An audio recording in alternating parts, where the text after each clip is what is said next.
To what extent can bias on a certain topic affect others' free speech? Claim throughout the U.S., news stations and organizations are creating bias towards other ideas and opinions, more specifically, liberal topics overshadowing conservative topics. Social, the letter from Birmingham jail. This was a letter from Dr. Martin Luther King Jr., who was arrested for peacefully protesting against segregation in Birmingham. While he was in the Birmingham jail, he wrote this letter as he calls out racial injustice and certain bias over certain topics. These topics consist of segregation in the workforce, education in public areas. Connecting this to actual events and policies, he's alluding to the Jim Crow laws. These set of laws were local and statewide. These laws were meant to segregate African Americans from white Americans. So other ways bias has shown over other topics in the social world. So lately, Twitter has been taking criticism over accounts and posts that have been taken down that are right-wing supported. So this not only shows bias towards a certain topic or agenda, but it relates back to the Crow laws, which try to shine light onto a certain agenda or a certain group. So, the company Twitter, their CEO has denied these allegations when he stated, companies like Facebook and Twitter say they understand the perception but deny that their algorithms and employees discriminate against any particular point of view. Although it may be true, but according to this survey, many Americans, such as 64.6% of them, believe that companies like Facebook, Twitter, and YouTube are purposely censoring conservative views and conservative ideas from their sites.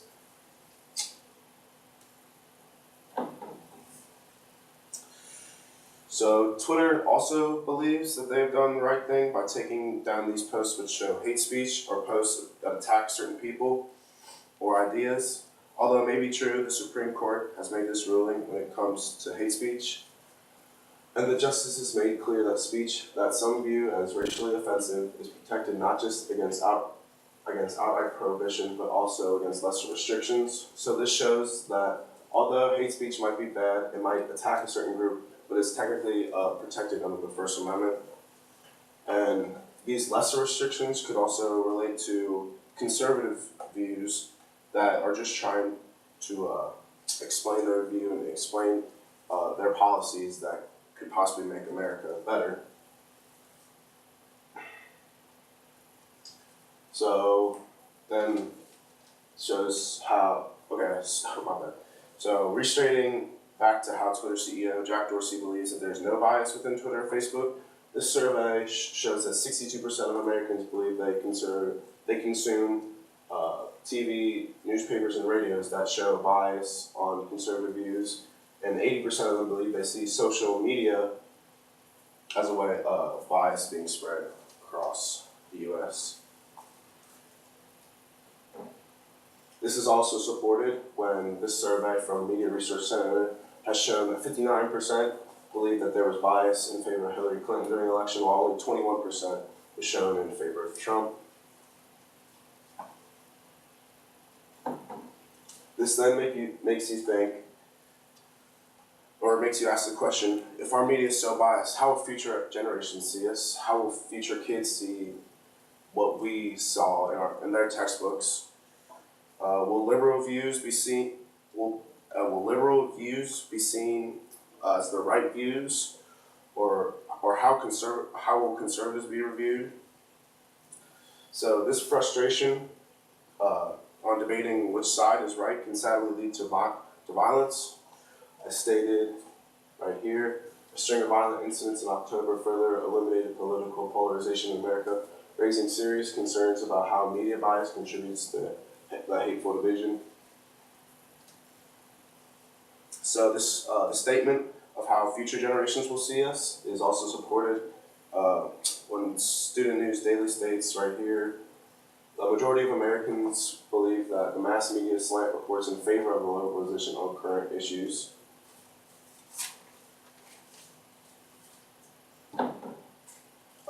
limitations and resolutions and connections to the real world.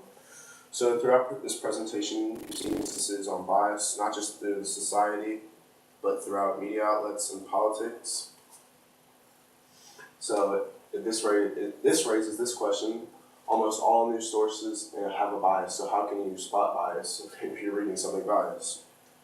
So our job as citizens is to pick what policy or idea seems best fit for our nation, and then vote on it connected to that candidate. But how can we pick which policy is best fit for if our news station and social media websites are using their own agenda to inform us? The only way to stop this is to find these news stations. Although this may seem harsh, it's the only way to give the American people the truth. So then this will lead to politics being implemented truly by what the people want and not what these news stations and social media organizations want, and that they fit their agendas.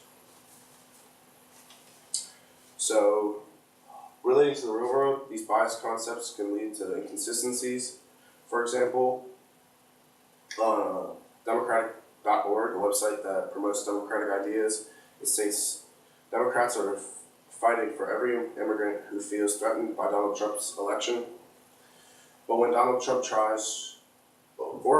earlier in the news, we see that Donald Trump has tried to give these sanctuary cities, mostly run by Democratic leaders, he's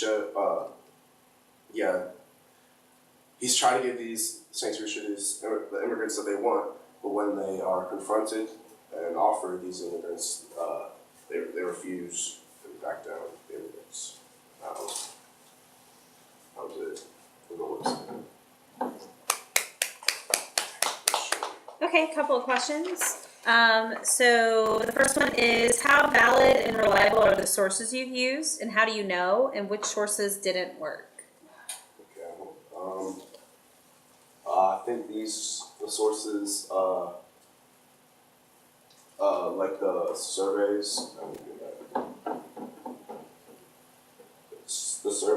from Media Research Center, I think these are very valid because they're actual surveys, which shows what the actual people thought, and it's not just news organizations putting their own agenda into what they think is right. So what was your part? And which sources didn't work? I think some of the sources that didn't work was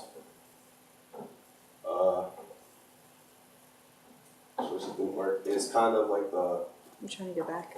Yeah, sorry. It's kind of like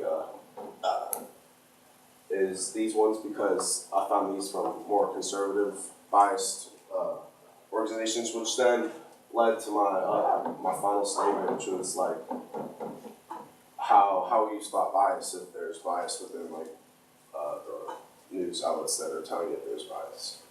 Okay. And then your second one is, if you had more time, what additional research would you conduct related to the issue? I think I would research more on how like the future generations will see us, because that's kind of what I thought was I found that most interesting, because you just think about when you're reading a textbook, was there bias back